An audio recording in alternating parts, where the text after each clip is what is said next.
నమస్తే, welcome to our channel. Senior journalist Bharadwaj గారు ఉన్నారు, వారితో మాట్లాడదాం. సార్ నమస్తే.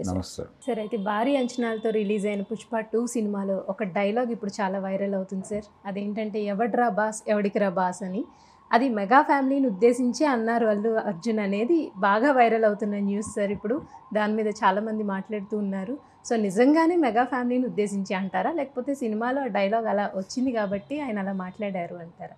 అలాగే ఇంకొన్ని డైలాగ్స్ మీద కూడా కొంచెం వైరల్ అవుతున్నాయి సార్ ఇప్పుడు, ఈ డైలాగ్స్ కొన్ని ఉన్నాయి అని. సో దాని గురించి మీరు చెప్పండి. అంటే ఈ సినిమా ఓపెనింగ్లోనే ఒక పోర్ట్ అధికారులతో యుద్ధంతో మొదలవుతుంది సినిమా.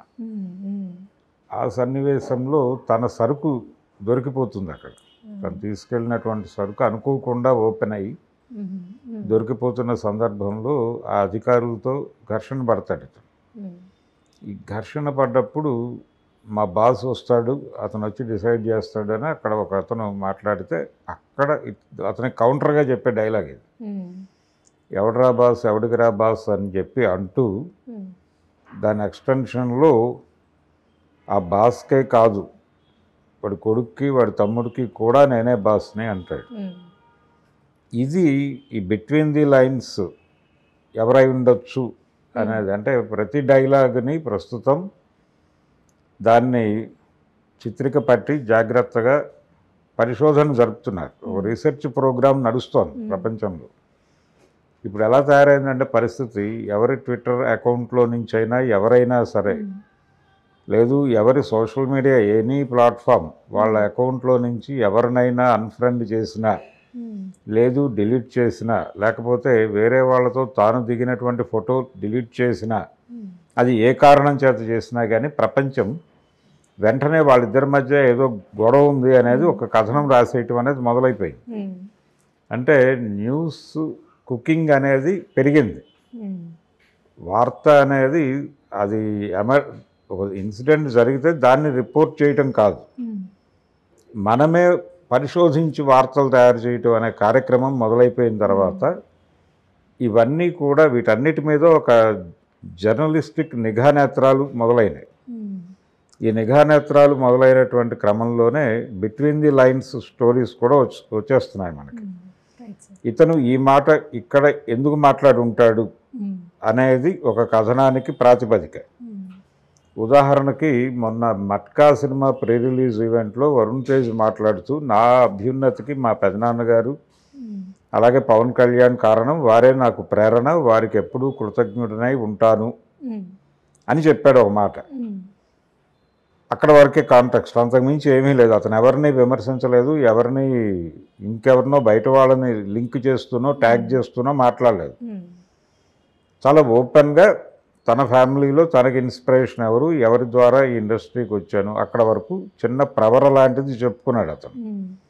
అది దానిలో బిట్వీన్ ది లైన్స్ వెళ్ళి కాన్షియస్గా అతను అల్లు అర్జున్ని టార్గెట్ చేస్తూ ఆ మాట చెప్పాడని, అంటే నేను కృతజ్ఞుడిగా ఉంటాను అని చెబుతూ బన్నీ అనేవాడు వీళ్ళ పేర్లు ప్రస్తావించటం లేదు, చిరంజీవి గారి పేరు కానీ లేకపోతే పవన్ కళ్యాణ్ పేరు కానీ ప్రస్తావించకుండా ఆయన సినిమా తాలూకా ప్రీ రిలీజ్ ఈవెంట్లు ఇవన్నీ జరిగిపోతున్నాయి. తను కూడా పర్సనల్గా ఎక్కడ వాళ్ళ పేర్లు మాట్లాడటం లేదు కాబట్టి వాళ్ళ ద్వారానే వచ్చాడు అతను. కాబట్టి అతను వాళ్ళ పేర్లు మాట్లాడటం లేదంటే అతను కృతజ్ఞుడు అని ఒక స్టాంప్ వేసి అతను అనని మాటలు అన్నట్టుగా వరుణ్ తేజ్ అనలేదు, అతను అన్నది వేరు.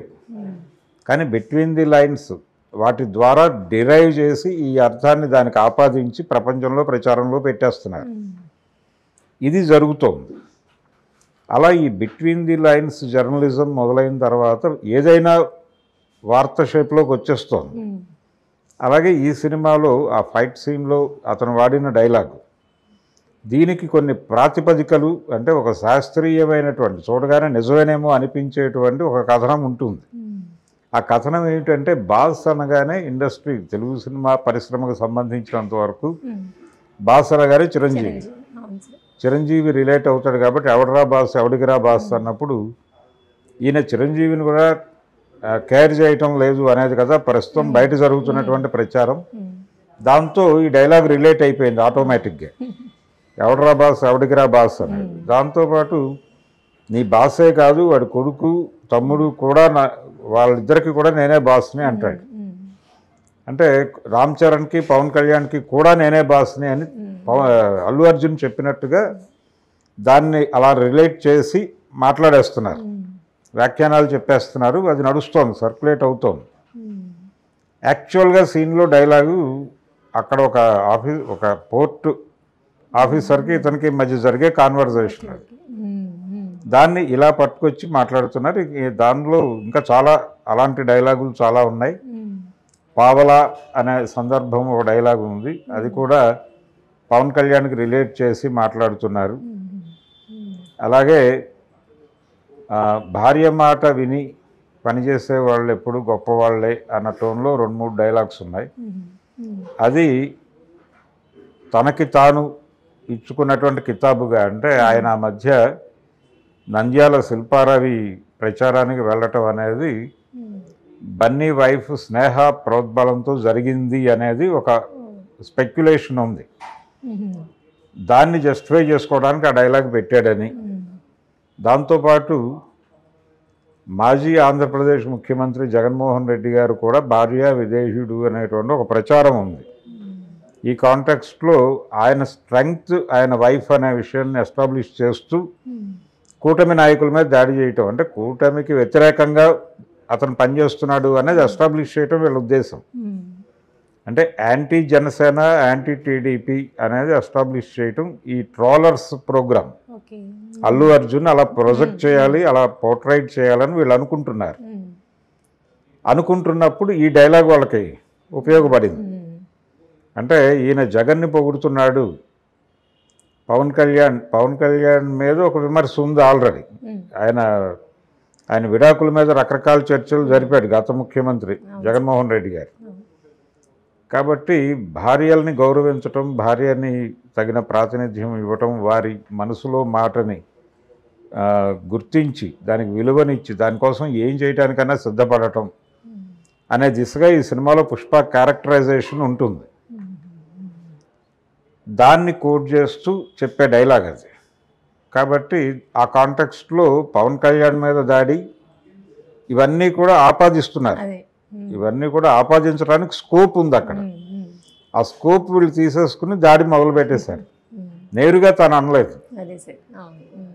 ఇవన్నీ కలగలిసి పొలిటికల్ డైలాగ్స్ ఉన్నాయి ఈ సినిమాలో అని. ఇక్కడ విచిత్రమైన విషయం ఏంటంటే సుకుమార్ రేపు చేయబోతున్న సినిమా అతను నెక్స్ట్ వెంచర్ రామ్ చరణ్తో. యాక్చువల్గా అది ఇబ్బంది పడాలి కదా, ఇతను ఈ లెవెల్లో దాడి చేసేస్తే. చిరంజీవి మీద ఒక దాడి, ఎవడరా బాస్ అని చిరంజీవి మీద దాడి చేసి వాడి కొడుకు కూడా నేనే బాస్ అని డైలాగ్ పెట్టేసిన డైరెక్టర్తో రామ్ చరణ్ ఎలా పనిచేస్తాడు? అది ఆల్రెడీ అనౌన్స్డ్ ప్రోగ్రామ్. అంటే రేపు బుచ్చిబాబుతో చేయబోతున్న సినిమా అయిపోయిన తర్వాత నెక్స్ట్ పిక్చర్ సుకుమార్తోనే చేయాలి తను. ఆల్రెడీ ఆ సినిమాకి క్రూ కూడా అనౌన్స్ చేస్తారు. అందులో దేవిశ్రీ ప్రసాదే మ్యూజిక్ డైరెక్టర్ ఆ సినిమాకి కూడా. కాబట్టి వాళ్ళ మధ్య ఏమీ లేదు అనే విషయం ఎస్టాబ్లిష్ అవుతూ ఇక్కడ వరకు ఈ డైలాగుల వరకు ఎందుకు శత్రుత్వం చూపిస్తారు?